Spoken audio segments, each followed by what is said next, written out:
প্রিয় দর্শক মন্ডলী, আমরা একটা দুর্গম এলাকায় একটা বিয়ে খাওয়ার উদ্দেশ্যে নিয়ে আসছি। আমাদের বিয়ে খাওয়া শেষ হয়ে গেছে, খাবার দাবার আমাদের কমপ্লিট, খাবার দাবার খুবই ভালো ছিল।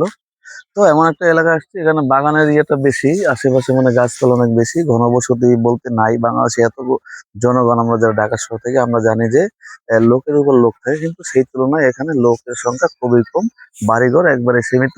তা দেখে ভালো লাগলো, আশেপাশে অনেক প্রকৃতি, গাছপালা ভালো লাগতেছে। তো আমরা যেহেতু বিয়ে খাইছি, আমার একটা ছোট ভাই আছে, আমি এখন ছোট ভাইয়ের কাছে চলে যাবো যে সে অতিথি আপ্যায়ন সে কি রকম পেলো।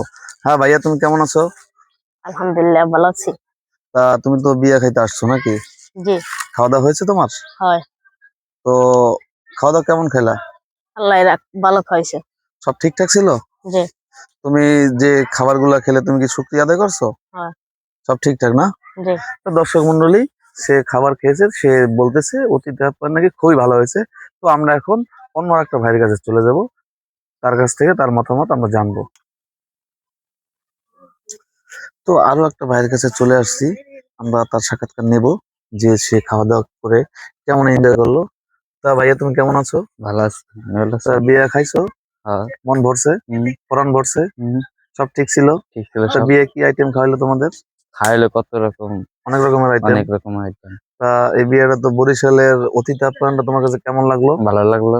তুমি তো, আমি শুনছি যে তুমি নাকি কিশোরগঞ্জ থেকে এখানে আসছো হুম, বিয়ে খাওয়ার উদ্দেশ্যে। হ্যাঁ। তো অনেক দূর পাড়ি দিয়ে তোমার এখানে আসতে হয়েছে। এই ভাইটা যে দেখতে পাচ্ছেন, সে কিশোরগঞ্জ থেকে এই বিয়ে খাওয়ার উদ্দেশ্যে এখানে আসছে। তো আমরা আছি বরিশালে, ঠিক আছে। তার নাকি বরিশালের অতিথি আপ্যায়ন খুবই ভালো লেগেছে। আসলে এটা আমাদের নতুন কিছু না, বরিশালের মানুষ অতিথি আপ্যায়নটা খুবই ভালো করে। তা বিয়ে তো সব ঠিকঠাক নাকি? সব ঠিকঠাক। খাবার দাবার সব ঠিক ছিল? সব ঠিক ছিল। যাক, ঠিক আছে। দর্শক, তার মানে আমরা এটাই বুঝতে পারলাম যে বরিশালের মানুষ অতিথি আপ্যায়নটা খুব ভালো করতে পারে। যেহেতু অনেকটা মানুষের সাথে আমার কথা বলা হয়েছে, তারা বেশিরভাগই ভালোই বলেছে। তো ধন্যবাদ সবাইকে এত সময় ভিডিওটা দেখার জন্য।